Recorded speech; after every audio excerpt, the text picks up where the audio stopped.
Welcome back to Beyond What You See, the space where stories breathe, purpose live, and the journey begin. So today I'm honored to sit with someone who embodies trio pipeline in a powerful way.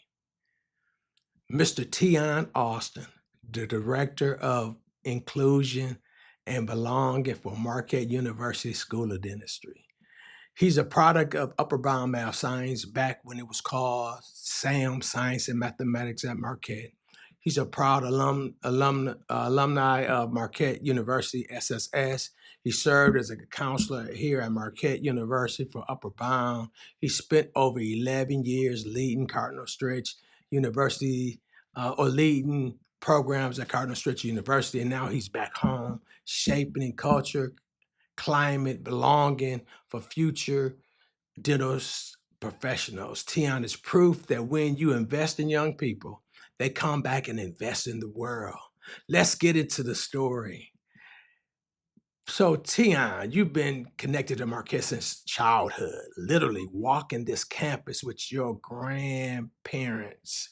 How did those early experiences shape the way you show up today as a leader? Um, First of all, thanks for having me on here, Steve. The early experience with my grandparents, first of all, it taught me that all leadership lessons and all knowledge does not necessarily have to come from a professional setting or from a book or from an academic setting. They definitely set the framework for who I am and who I'll become even further down the line. Um, Early off in my life, even before I knew what college was or knew what it took to get to college, they were instrumental because my grandmother would tell me like, "You're going to college, you're going to Marquette." Didn't know what it exactly meant or what it took to get there, but she made sure I stayed with some Marquette swag, and I was able to see the kids going to classes and doing different activities on campus. So uh, early on, it taught me that I had to have a goal. Wow. Amazing. And she spoke that into you. She saw something in you and she spoke it in. And now you back here giving back. So Tion, you're an Upper Bound Math Science alum from the SAM days, formerly a former student support service student. What did Trio do for you? Not just academically, but emotionally and culturally. Yeah, I'll start with academically. I graduated graduated from Custer High School.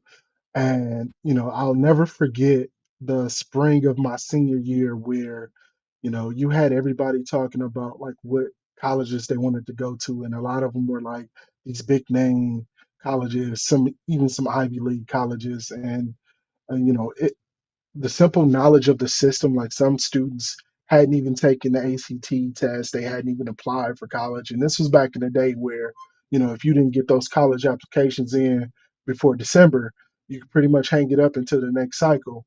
And so just being that surrogate parent and filling in the gaps from what my mother knew and how she could groom me and condition me. That's what Trio did for me.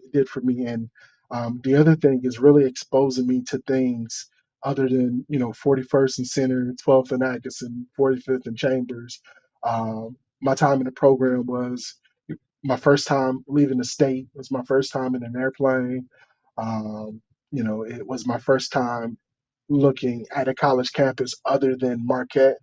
um, you know, and so it was really informative for me as a young person looking at the world, trying to find a place in the world because it exposed me to all different kind of cultures and all different kind of opportunities with students from all across the region. Great, great, great.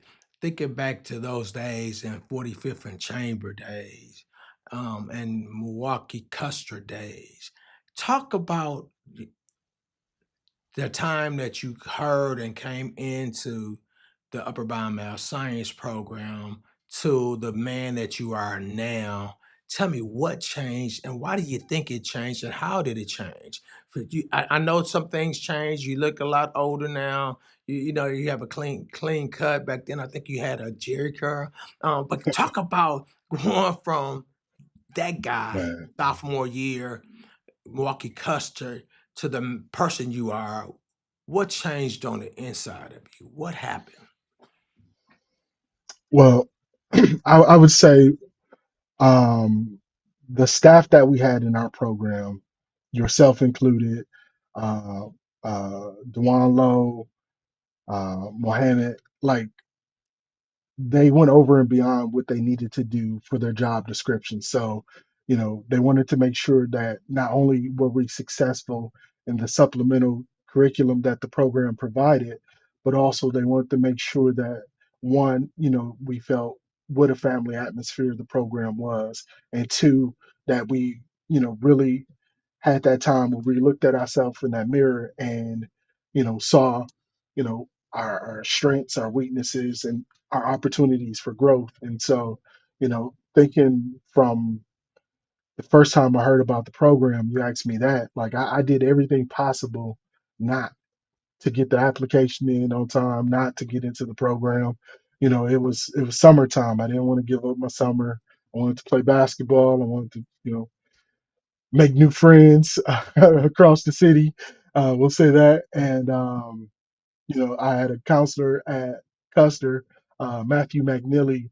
He did everything possible. Every time he seen me, I think it went from hi, how you're doing to have you got that application in, and I think I still got the application in after the deadline. And I don't know what kind of arrangement he worked out with you. Uh, Mhm. I think you had to clean your car for a couple months or something, but like, I got accepted. And, my time in the program was just like every other student's time in the program, where if they were resistant coming into the program, that lasted for a couple weeks and then it kind of flipped. And now you couldn't get them to go away. And so, really, the program was um, very vital to me being able to not only set those goals, but see what habits I had that would help me get to those goals and what habits I had that would need to be dropped. So I would say Absolutely. that's the major change. Absolutely. You talked about Mr. McNeely at Custer, nearly at Custer, and the influence he had, the effect that he had. He saw something in you. He didn't want you to miss an opportunity, and he called it out. He spoke it out, and he badgered you a little bit until you got the application in because he saw something in you that maybe you didn't see in yourself at that time. And he took the time and the energy and with the second mile to help to set you up for your future. Talk to me about mentors and people that like Mr. Neely and other people that throughout your lifetime and how that shaped what you do today. Definitely. I would say from a young age, not really knowing that I needed those influences in my life. High school and middle school and elementary school were easy. You don't get in trouble, take care of your business in class. And so you knew what you needed to do to kind of matriculate at those levels. But when it came to kind of that forward thinking, that's where the mentorship really played a huge role for me. Being able to look beyond the immediate gratification and what is fun right now to look down the line and see like what will I need to learn, who will I need to incorporate into my network, and what will I need to do to be able to kind of achieve those goals down the line. And so, there's individuals like yourself, like Ryan Leeser, like Alexander Pete, who um, they still get a call from me. And I think that is the most powerful thing for mentors to realize that um, even though you kind of help individuals through those formative years, when it's time for them to level up, like, they're still instrumental. And so, like I said, I would call yourself, I would call Jeanette Mitchell, all of these people play a huge role in who I am today, where I am today, and where I'm going to go tomorrow. That's great. I know that you gave 5 years to Upper Bound and Marquette, pouring after you graduated, pouring into the next generation. How did working with students influence the leader you've become today? Yeah, it was important for me to come back. I wasn't able to get rich and donate that money, but I think it's vital for us to uh, dine, to donate a combination of our time, talent, and treasure, whatever we can do to help the people who helped us get to where we were. So my time in the program, for one, the leadership in my household, like it helped imperative. It helped a lot me being able to see the things that other parents did with their kids, good and bad. For me to see the influence I was able to have, as that second level of parenthood or surrogate parent or director or counselor in the upper bound program, and with my own kids, it helped me exercise some of that patience and some of that forward thinking, give them some of that space to make mistakes and talk them through situations that I got in the program. From a professional standpoint, I think that it showed me how much of an impact we could have. I remember my class of graduates, my first class of graduates in the program, all but one graduated high school on time and got accepted to a college for the fall. And so you think about these students who are from some of the most impoverished or crime-ridden zip codes in the city, and who face a myriad of obstacles and issues at home and in the streets that could derail them from their goals. And to see that I could play a part in that impact, play a part in that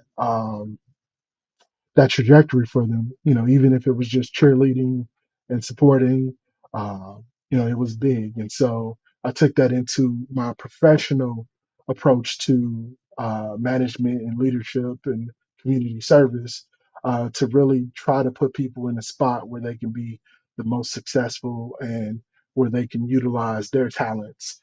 Because I think that oftentimes, you know, to use a sports analogy, you try to get somebody who is used to being a traditional center who can't dribble the ball and shoot jump shots, and you try to put them in a place where they need to do that. I think that as a leader, you have to put them where they can be successful.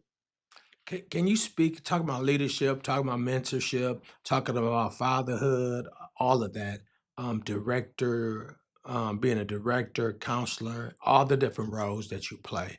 What are some of your values or principles or things you learned that you live by that guide what you do and why you do it? Yeah. Um, I would say what's big for me is, always look to, like I said, put people in places where they can be successful. Whenever I was put in a position where I'm the supervisor or I'm the leader or I'm the manager, I was looking at what does each of these individuals bring to the table and how can I get them to outgrow the position that they're in. Um, I would say that's the biggest thing for me. Growing is so important. Having a growth plan for yourself and to be a continuous learner is so important. What are you doing daily as you give out? There's a saying that says when your outgo exceeds your income, then your upkeep will be your downfall. How do you keep growing?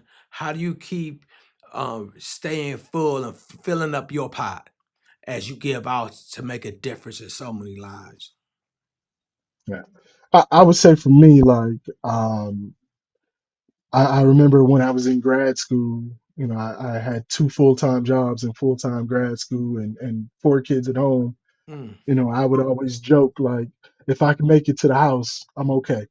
And so really. connecting to um, the people who are my village, not only in my household but my extended family and close friends who give me that kind of positive energy or that kind of um, opportunity to kind of not think about kind of the bigger picture sometime and some of the issues or obstacles that may be out there. The other thing is, really taking time to be by myself, to, be into the word, to hear what it has for me in life, and to see what do I need to do to get to where I want to be. And so for me now, that that means that I'm spending as much time as I can, at all my children's events. Because that's important for me coming from a single parent household where, my father decided to opt out and my mom, held it down, um, and, was indicative of what a good work ethic is, taking care of me and my two sisters by herself and making sure that we saw what that work ethic looked like. So, right now I'm finishing up a PhD. Hopefully, I'll be done in December. That's the trajectory I'm on, and so that means taking time to kind of shut everything else down to focus on that. And I'm really into photography, so when everything gets super stressful, I put my earbuds on, I grab my camera, and I walk around. Great, great, great. Tion, you talked a lot about growing up in a single family. You went to an inner city high school. You lived in the midst of the Sherman Park area, 45th and Clark. S- You talked about all the things that you were experiencing. Can you take a moment and to speak to anybody that was similar to you, to your 15 or 16-year-old self, and speak to that person? What would you say? Yeah. So I actually had an opportunity to do that. It started as an unfortunate situation, and it ended up, being an opportunity for me to plant a seed that I didn't necessarily get to see grow, but I'm hoping that it flourished. Um, I was driving Uber in the area some years back, and I picked up a young man that went to Washington High School, and so I'm driving, and he's on a phone call, and I see him kind of raise up, and he has a gun in his hand, and I am looking, of course I'm nervous, uh, and I'm kind of looking, trying to see what he's going to do, kind of trying to weigh my options of how to get out the situation, Mhm. and I just start talking to him, and I'm like, hey man, you play basketball? That's usually my go-to to connect with young people, and he's like, no, I play football. And I'm like, oh man, do you play for your school? What school do you go to? It's like, I go to Washington High School. It's like, yeah, I grew up right over there. I'm like, do you play for your school? He's like, no. And I'm like, why not? He's like, well, they say I'm in the halls too much. And so like, um, from that moment, I just started talking to him and started talking to him about like his decisions and how he was capable of a lot, and he didn't realize that kind of choices he was making today may impact his options tomorrow. And so, and I was like, I'd hate to see you on the news for doing something stupid. And I'm like, this dude was just in my car. And so I gave him my phone number, my business card. And I'm like, call me. It's a lot of programs in the city. If you want to play football, it's a lot of good recreational football leagues that I can get you into. If you want help with your school stuff, it's a lot of pre-college programs that um, I can connect you to. And so, like, it's crazy because, like, the temperature in the car changed, the mood changed. He opened up, was laughing, was talking, um, and to be able to give him something that maybe he never heard before, or maybe he heard and never listened to before. I think first of all, it was divine intervention, being able to be so calm in that situation. But I think we owe it to the young people. I think about when I was growing up on 45th and Chambers, and I was at Sherman Park playing ball. Like if something was about to go down, some of the older cats, they made us go home. You know, they didn't use us as tools in their nonsense. They didn't let us sit around and mess up what we had going for us. And it was especially if they found out like you could play ball a little bit or you were good at school. Like if they knew you had some kind of talent that would help you kind of transcend where you were at that time. Like they definitely looked out. And so that was something that I adapted from those individuals and, I use to this day. Thank you. When you look at your journey from SAM program or upper bound math science to SSS to a counselor to a director, what do you believe is the purpose behind it all? What's your why? Why do you do it? Why do you exist? Why do you get up every day? Yeah, I would say my why is really to help individuals level up. I've always been passionate about helping people overcome their situation, overcome their obstacles to uh, education, to vocation. Back when I was a career counselor for the city, um, you know, I had some people who thought I had limited potential. They act like it. They provided resources like it. They supported me in a way that showed that they actually believe that. And so for me, it's important that I can never repay them, but it's important that I pay that forward. Absolutely. Thank you. Can for the students out there who they don't feel like they really belong, right? Who's questioning their place, what would you say to them from your own lived experience? I know you're the director of belonging, inclusion and belonging, and hopefully I got that right. But belonging is such an important part these days. So if there was somebody out there that feel like maybe higher ed or whatever is I don't belong. I'm what I'm doing, my field or my college access is not there, and they're questioning their place. What would you say to them from your own lived experience? Yeah. I would just say that's part of the journey. I remember even with all of the supplemental education that I received through Upper Bound and through SSS, those first couple weeks on campus was a lot different. Even though I took college courses during the summer and came into that fall semester with a 3.5, over a 3.5 GPA, it was different when, I wasn't just amongst my peers who I had a shared background with. And so, I remember going back to my dorm after a couple classes. It might have been a little dusty in there. I had something in my eye, and I'm like, well, I don't know if I have what it takes to pass these classes and to get this degree. And so, fast forward, I have 2 degrees from Marquette, and what changed from that moment of vulnerability where I did not feel I belonged to that, those 2 times I was able to graduate, was one, I leaned heavy into my resources and not just my resources as far as tutoring and academic support and writing labs, going to see Dr. Lewis to get some help with some essays.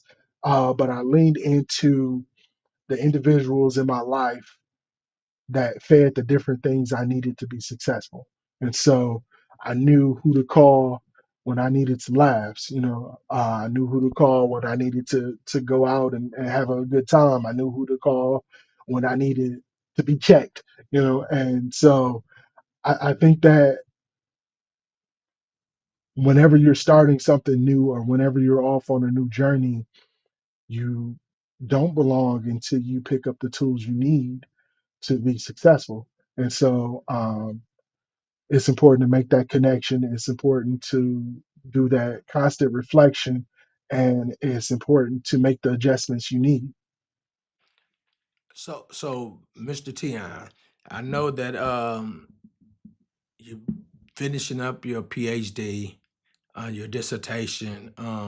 can you speak to us a little bit, share about what your research is on? Yes. So I'm looking at the impact of perceived cultural competence and cultural humility of white college faculty as it results to their ability to serve Black male college students. So how they communicate, how they support, and how they serve those students. And why do you think that's important? Well, it's important because the vast majority of college faculty are white faculty. It's close to 80%. And so when you think about the fact that it's possible to matriculate through undergrad or even grad school and not have another um, college faculty person who looks like you, it's important that the college faculty that you do have understands you and understand how to communicate with you and understand how to motivate and support you. Thank you so much. Tion, your journey is a reminder that purpose is never random. It's planted early, watered through experience, stretched through challenges, revealed over time. You didn't just return to Marquette, you returned to pour back into the same place that it shaped you and poured into you. And that's what beyond what you see is all about, right? So thank you for taking the time. I look at you, and every chance we get a chance for you to talk to our students, it's such a role model, such a trailblazer, an educator, an example that you don't have to be a statistics, that you can make a choice, a father, a husband, a community giver, a mentor that was mentored, but now he's still mentoring and making an impact on the future generations of everyone because of what you do. Thank you for letting us see, going beyond just the tip of the iceberg and get down to really the why behind the man. Thanks a lot. Until next time, I'm Steve Robertson, and this is Beyond What You See. We'll see you next time. Thank you, Tion. You're welcome. Thanks for the opportunity.